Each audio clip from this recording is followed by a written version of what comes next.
আমি কোনোদিনও হিন্দু মুসলমান শিখ খ্রিস্টান তপশিলি আদিবাসীদের ভাগাভাগি করতে দেব না। সংখ্যালঘুদের জন্য ঐক্যশ্রী স্কলারশিপ আছে।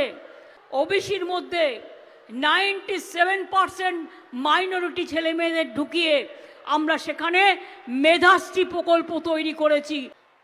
সংখ্যালঘু ছেলে মেয়েদের জন্য আমি কিন্তু একটা বড় টেক্সটাইল হাব তৈরি করেছি মেটিয়াবুরুজে। মমতা ব্যানার্জির এখন মুসলমান লাশ দরকার। মমতা বন্দ্যোপাধ্যায়ের ভাষণ এই বাংলার প্রতিটি মিডিয়া দেখায়, দেখে, নিজেরা শোনে, কিন্তু বাংলার মানুষকে সেই ভাষণের আসল নিহিতার্থ, আসল অর্থটা ঠিক কি বোঝাতে চাইছেন মমতা বন্দ্যোপাধ্যায়, সেটা বোঝানোর দায়িত্ব কি শুধুমাত্র আমাদের দা নিউজ বাংলার পর্দায় কি এটা আপনাদের দেখতে হবে? মমতা বন্দ্যোপাধ্যায় আজকে দেখলাম গিয়েছিলেন জয়নগরে সরকারি সভা থেকে। তিনি যা করেন, অনেক কিছু দান ধ্যানের ঘোষণা করলেন এবং সেই সরকারি সভা থেকে আমাদের ট্যাক্সের টাকায় যে সভাটা উনি করলেন সরকারের টাকায়, সেই সরকারি টাকায় তিনি রীতিমতো ভোটের প্রচার শুরু করে দিলেন। তিনি এটা করেই থাকেন, গত 13 বছর ধরে আমরা দেখছি, নতুন কিছু নয়। সরকারি সভায় বিজেপির বিরুদ্ধে তিনি প্রচার শুরু করে দিলেন, কিন্তু সেটা বড় কথা নয়। মমতা বন্দ্যোপাধ্যায় আজকে রাম মন্দিরের এই যে উদ্বোধন, 500 বছর পর অযোধ্যায় নিজের ঘরে ফিরছেন রামলালা, যার জন্য গোটা পৃথিবীর মানুষ সেখানে জমায়েত হয়েছেন। আমাদের রাজ্যের মুখ্যমন্ত্রী মমতা বন্দ্যোপাধ্যায়, তার চোখে এটা হচ্ছে শুধুই রাজনৈতিক গিমিক বললেন মমতা বন্দ্যোপাধ্যায়। আর আজকে তিনি বোঝানোর চেষ্টা করলেন, আমি যতদিন বেঁচে আছি ততদিন এই বাংলায় কোনো ধর্মীয় ভেদাভেদ হতে দেব না। 1 সেকেন্ডের মধ্যে, মানুষ চোখের পলক ফেলার আগেই মমতা বন্দ্যোপাধ্যায়ের মুখে শুধুই সংখ্যালঘু, সংখ্যালঘু আর সংখ্যালঘু। ভেদাভেদ যে কে করছেন সেটা বাংলার মেইনস্ট্রিম মিডিয়া না তুলে ধরলেও দা নিউজ বাংলার পর্দায় সেই গুরুত্বপূর্ণ খবরগুলো আমরা দায়িত্ব নিয়ে কোনো খবর না চেপে আপনাদের সামনে তুলে ধরব। আর অন্যদিকে রাজ্যের বিরোধী দলের নেতা শুভেন্দু অধিকারী আবার মারাত্মক কথা বলে দিয়েছেন। লোকসভা ভোটের আগে হারিয়ে যাওয়া সংখ্যালঘু ভোট আবার টিএমসির ভোট ব্যাংকে ফিরিয়ে আনতে মমতা বন্দ্যোপাধ্যায় এখন মুসলমানের লাশ খুঁজছেন। আজকের এই গুরুত্বপূর্ণ প্রতিবেদন শেষ অবধি দেখুন। আমি মানব, দা নিউজ বাংলায় আপনাদের স্বাগত জানাচ্ছি। মমতা বন্দ্যোপাধ্যায়ের কাছে রাম মন্দিরের এই উদ্বোধন শুধুই রাজনৈতিক গিমিক। রামলালা ঘরে ফিরছেন 500 বছর পর। 500 বছর ধরে সনাতন হিন্দুরা সংগ্রাম করে গেছেন।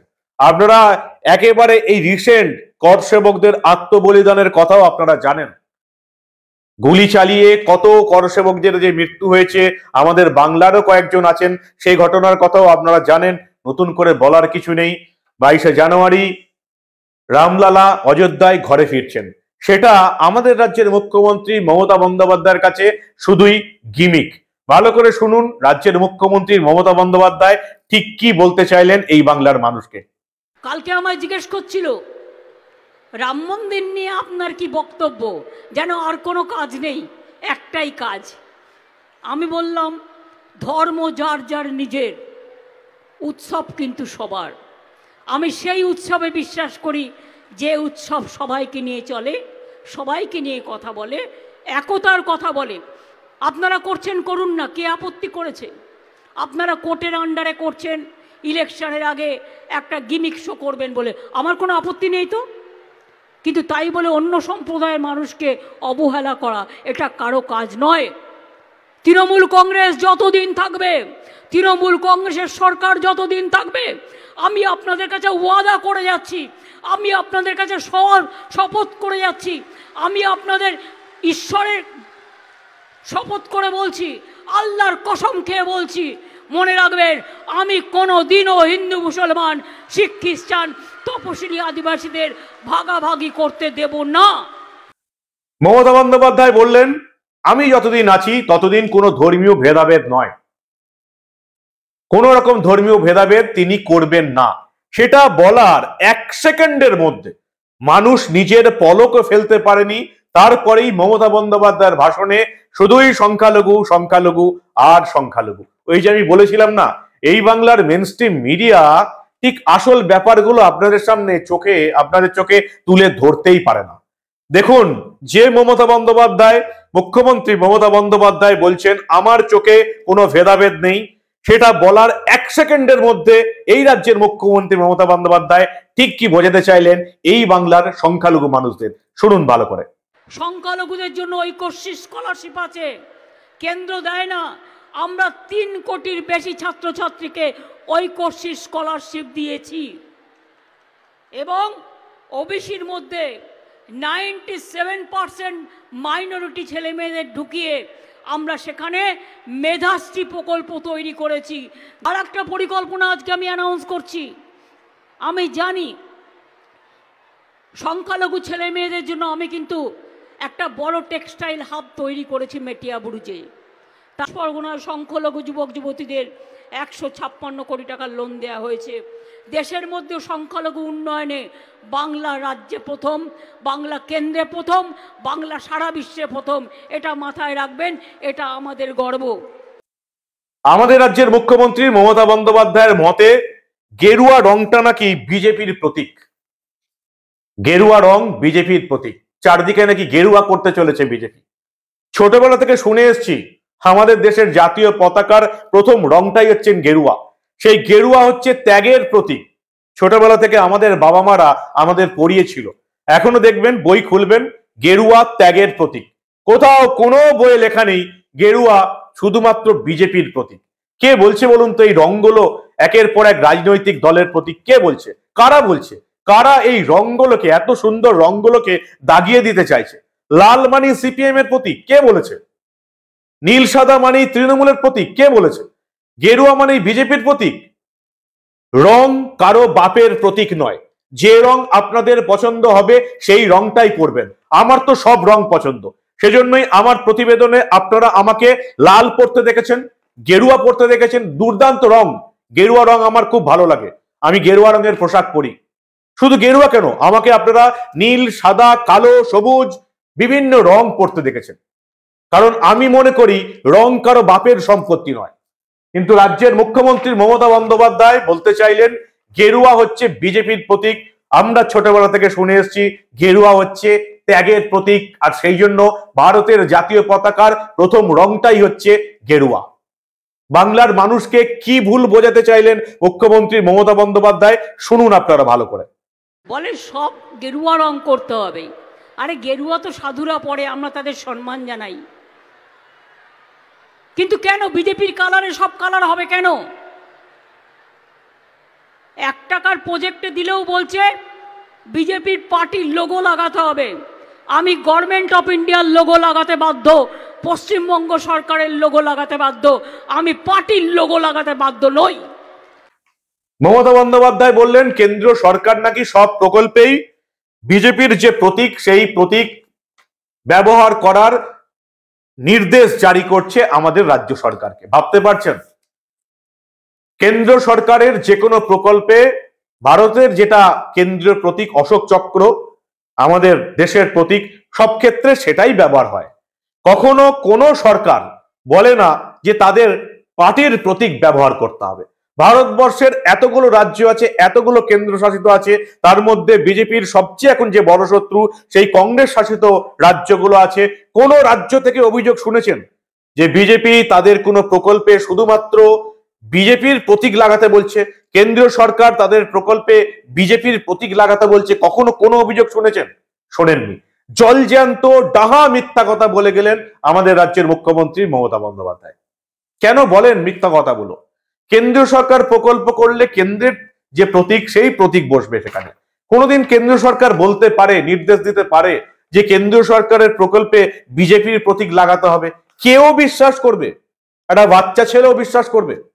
মমতা বন্দ্যোপাধ্যায় যিনি বলছেন যে ধর্মীয় ভেদাভেদ তিনি করেন না, আর তারপরেই শুধুমাত্র তার কথায় সংখ্যালঘুদের কথা, সংখ্যালঘুদের জন্য এই করেছি, সংখ্যালঘুদের জন্য ওই করেছি।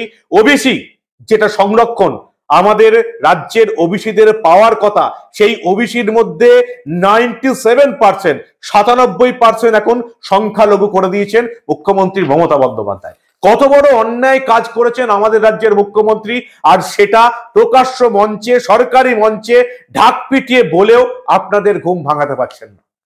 ওবিসি সংরক্ষণ যেটা সবার পাওয়ার কথা, সেই ওবিসি সংরক্ষণে আমাদের রাজ্যে 97% সংখ্যালঘু মুসলিম সম্প্রদায়কে ঢুকিয়ে দেওয়া হয়েছে।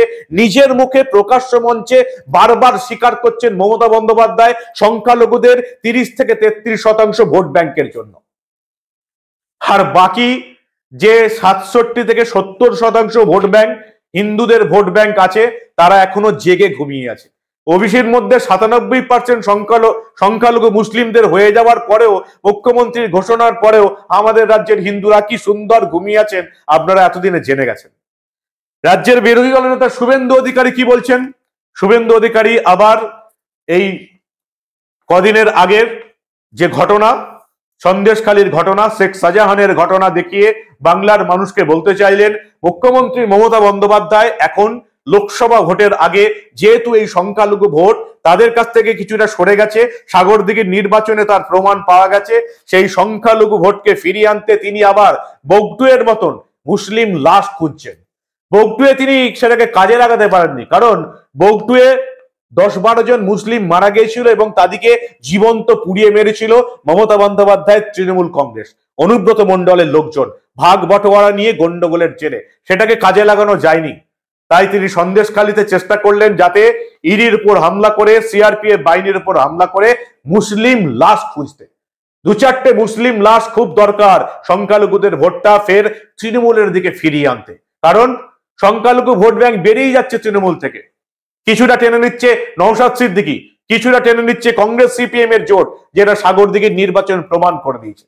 কি বললেন রাজ্যের বিরোধী দলনেতা, সেই বিস্ফোরক মন্তব্য শুনুন আপনারা। সেদিনকে ইডি সিআরপিএফ এর জওয়ানরা নিজেদেরকে মৃত্যুর মুখে ফেলেও এত সংযম সংযত দেখিয়েছেন, যার ফলে মমতা ব্যানার্জি মুসলমান লাশ পাননি।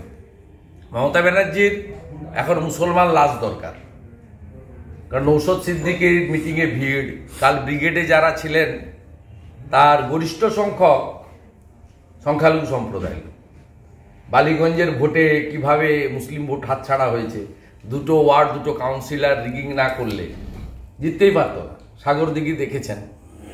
তা স্বাভাবিকভাবে মমতা ব্যানার্জির এখন শীতলকুচির মতো লাশ দরকার, মুসলিম লাশ, যেটা দিয়ে তিনি ভেঙে যাওয়া বা ভাঙতে যাওয়া ভাঙার মুখে মুসলিম ভোটকে তিনি রিকনস্ট্রাক্ট করতে পারেন, ফিরিয়ে আনতে পারেন।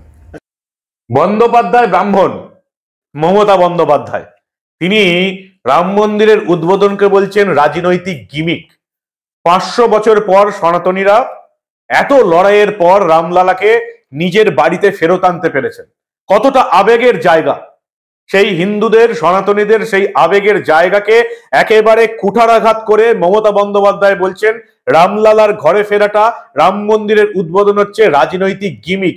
গিমিক, রামলালার ঘরে ফেরাটা গিমিক।